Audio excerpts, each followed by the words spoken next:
Assalamualaikum warahmatullahi wabarakatuh. Selamat pagi anak-anak.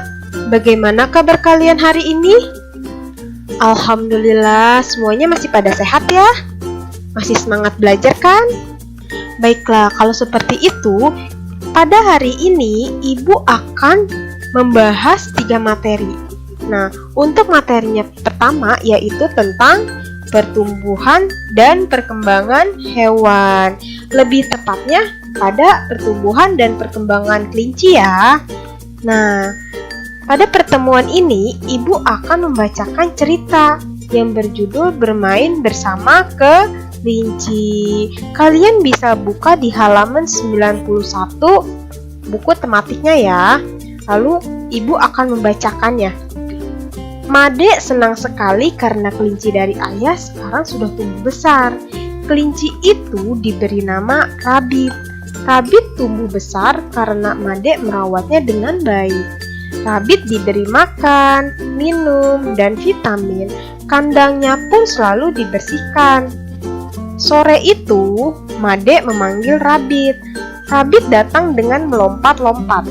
Kedua kaki belakangnya yang panjang mengikuti lompatan kedua kaki depannya yang lebih pendek.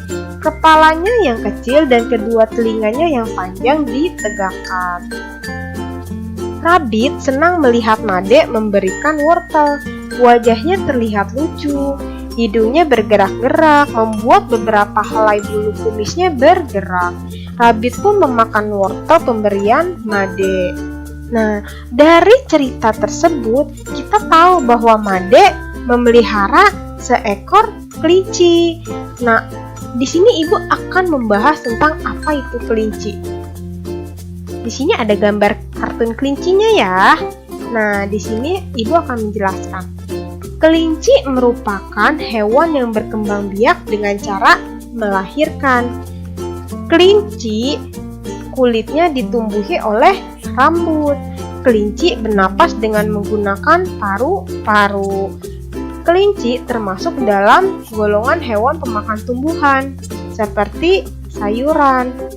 Kelinci bergerak dengan cara melompat-lompat, seperti yang ada di ceritanya ya.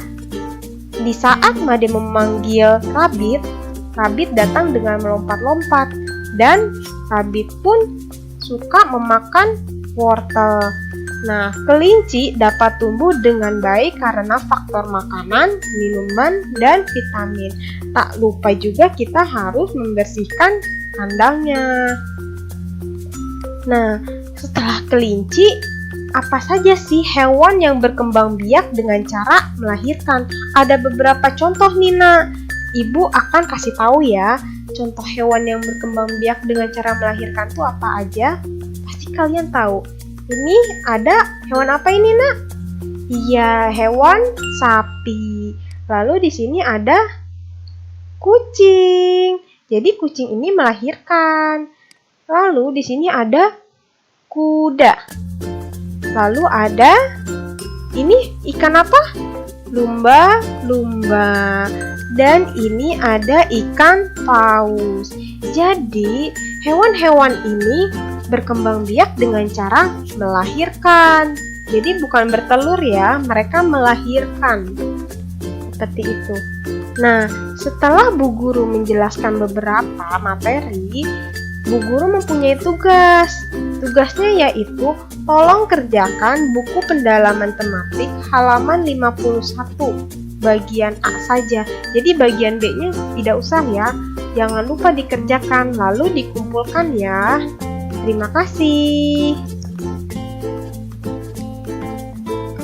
Untuk materi ketiga yaitu tentang gerakan melompat. Nah, di sini Ibu akan membahas tentang gerakan kelinci melompat. Kalian bisa buka di halaman 94 ya di buku paket tematiknya. Nah, kita ketahui bahwa kelinci bergerak dengan cara melompat. Nah, langkah-langkah gerakan kelinci melompat itu seperti apa? Nah, yang pertama itu kita harus memposisikan badan kita jongkok dan kedua tangan kita ditekuk ke arah badan. Dan yang kedua, luruskan kedua tangan ke depan hingga menyentuh lantai diikuti lompatan kedua kaki. Dan yang ketiga, lakukan lompatan dengan hati-hati. Kalian bisa lihat contohnya di sini.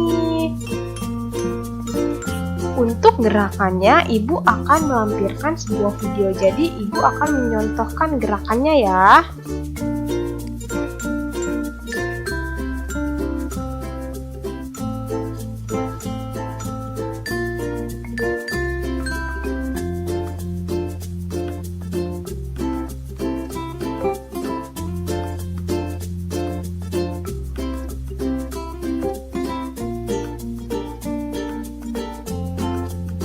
Selain gerakan kelinci melompat, kalian juga bisa melakukan gerakan kuda berlari.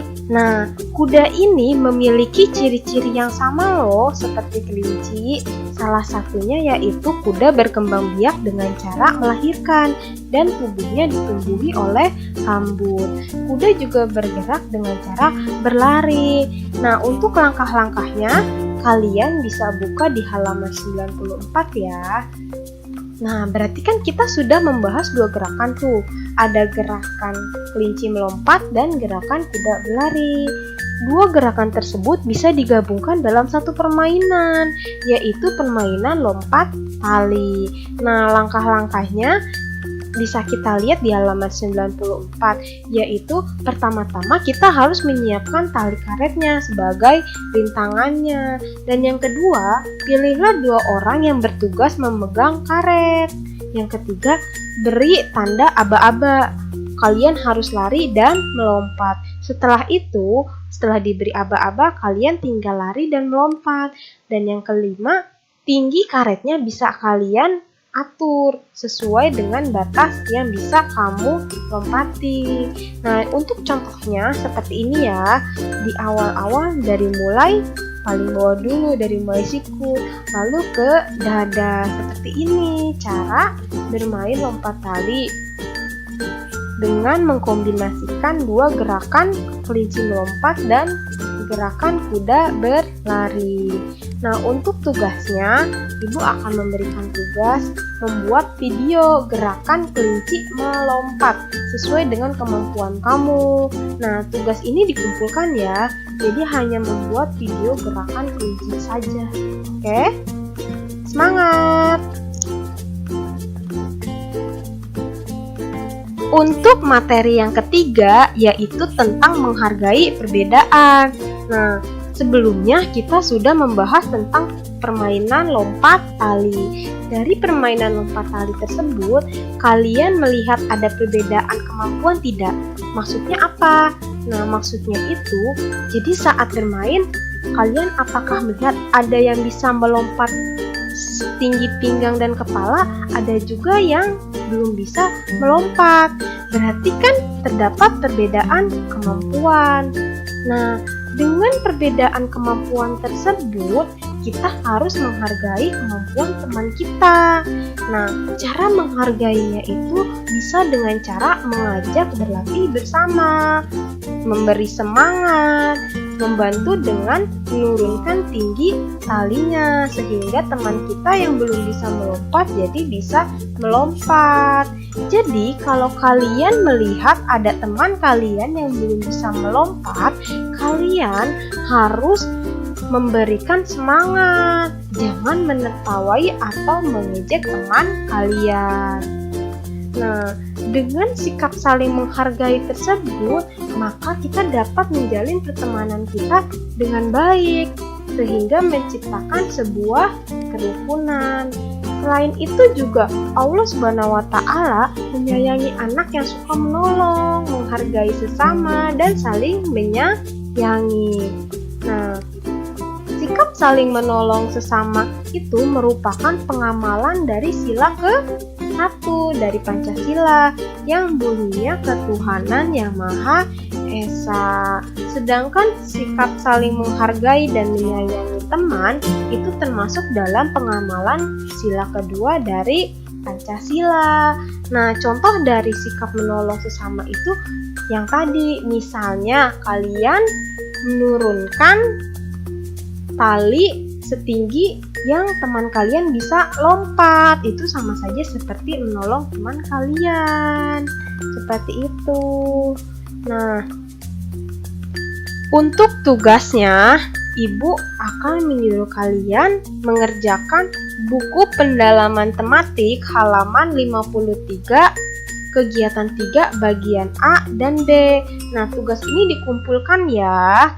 Jangan lupa untuk mengerjakan tugas-tugasnya. Nah, untuk materi hari ini sudah cukup. Terima kasih sudah memperhatikan. Wassalamualaikum warahmatullahi wabarakatuh. Semangat belajar, jangan lupa mengerjakan tugasnya ya.